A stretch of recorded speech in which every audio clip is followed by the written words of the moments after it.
রাষ্ট্রীয় মাল খাবো, ঠিক কিনা? কত রকমের কত সুযোগ সুবিধা আছে, সব সুযোগ সুবিধা আমি ব্যবহার করবো, রাষ্ট্রীয় সুযোগ সুবিধা। মানুষের উপর নেতৃত্ব দিতে পারবো, মানুষকে আমার অনুগত করার জন্য বাধ্য করে রাখবো, মানুষকে আমার গোলাম বানাবো, আমি যা বলে তা শুনবে। আমি মেম্বার, আমি চেয়ারম্যান, আমি সরকার, আমি মিটার, আমি জমিদার, আমি রাজা, আমি বাদশাহ। জবাবদেহিতা আছে কিনা? খবরদার মানুষকে নিজের গোলাম বানাইবা না, মানুষকে গোলাম আল্লাহর বানাও। কার বানাইবা? বলবা যে আমিও আল্লাহর গোলাম, আমি যে মেম্বার হলাম, আমি যে সরকার হলাম, আমি যে খতিব হলাম, আমি যে মন্ত্রী হলাম, আমি যে প্রধানমন্ত্রী হলাম, এটা জনগণের সেবার জন্য হয়েছে, ঠিক কিনা বলেন? আমি তো তোমাদের খাদেম, তোমরা বড় আমি ছোট। সুবহানাল্লাহ। কারা বড়? তোমরা বড়, আমি ছোট, যেহেতু আমি তোমাদের সেবার জন্য নিয়োজিত আছি, ঠিক কিনা? আমার কাজ হচ্ছে তোমাদেরকে সার্ভিস দেওয়া, নাকি সুশি খাওয়া। এখন তো সেবার পরিবর্তে শোষণ, সেবার পরিবর্তে কি? শোষণ। তাহলে 2 নাম্বার কাজ হিজবুল ফুজুলের সংগঠনের থেকে নবী উপহার দিল, মানুষের জান মালের নিরাপত্তা দিতে হবে। 3 নাম্বার কাজ হচ্ছে মানুষকে সৎ কাজের আদেশ দিতে হবে, অসৎ কাজের বাধা দিতে হবে। সুবহানাল্লাহ।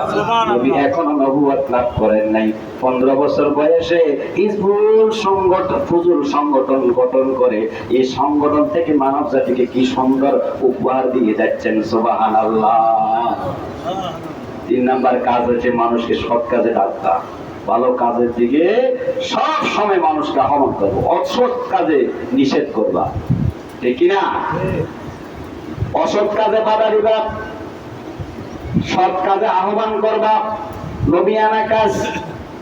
এই কাজ করলে দুনিয়াতে শান্তি পাওয়া যাবে, আখিরাতে শান্তি পাওয়া যাবে।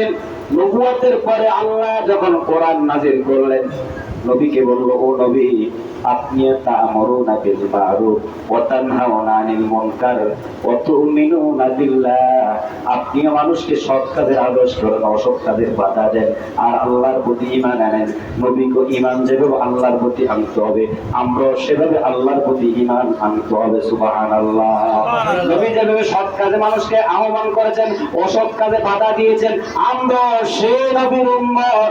আমাদেরকে আল্লাহ বলেছে তোমরা সৎ কাজে আদেশ করো, অসৎ কাজে বাধা দাও, আর তুমিনুনা বিল্লাহ, আল্লাহর প্রতি তোমরা ঈমান আনো।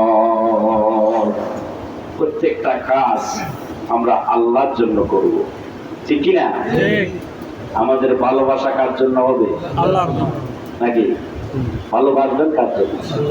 নবী বলেন, আলান নবী সাল্লাল্লাহু আলাইহি ওয়াসাল্লাম, মান আহাব্বা লিল্লাহি ওয়া আবগাদা লিল্লাহি ওয়া আতাআ লিল্লাহি ওয়া মানআ লিল্লাহি ফাকাদ ইসতাকমালাল ঈমান। ক্বালান নবী সাল্লাল্লাহু আলাইহি ওয়াসাল্লাম, নবী বলেন, তোমরা ভালোবাসো আল্লাহর জন্য।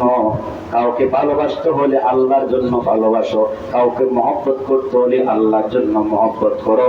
আল্লাহর জন্য যদি কোনো মানুষকে ভালোবাসে, মহব্বত করে, ওই মহব্বতের মধ্যে কোনো কুখেল থাকবে না, ঠিক কিনা বলেন? কখনো কুনজর থাকবে না, কোনো স্বার্থ সিদ্ধি থাকবে না।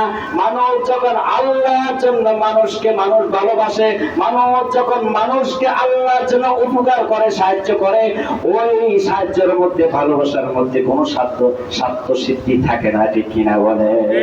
ভালো কার জন্য ভালোবাসবো? কার জন্য? আল্লাহর জন্য। আমাদের বন্ধুতা কার জন্য? শত্রুতা? ওয়া আবগাদা লিল্লাহি, এবং আমরা ভালোবাসবো না, এবং আমরা মহব্বত করব না। কেন মহব্বত করবো না?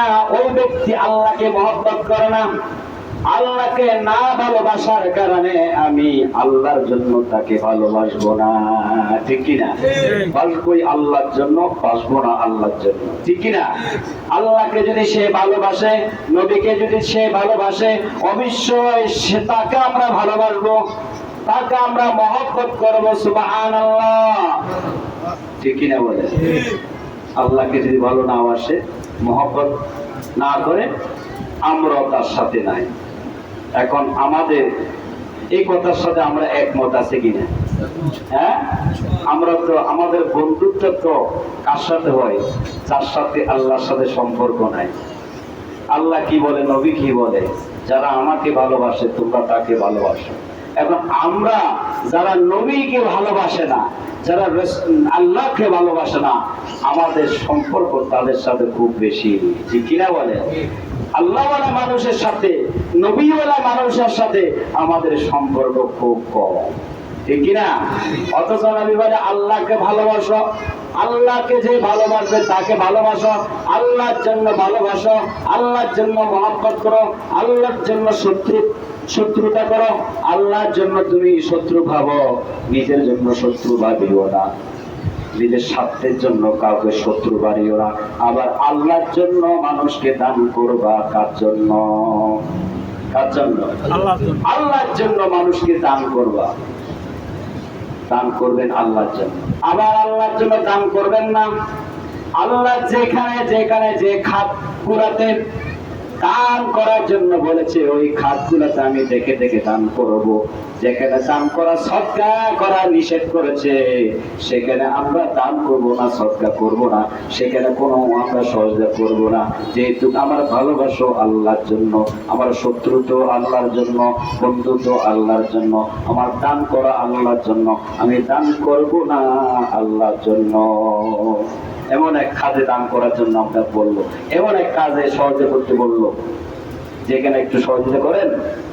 আমাদের এলাকার মধ্যে হিন্দুদের প্রোগ্রামে বড় আকারে প্রতিমা বানানো হবে, মূর্তি পূজা আসতেছে, মূর্তি বানানো হবে। এটা কি আল্লাহর পছন্দনীয় কাজ?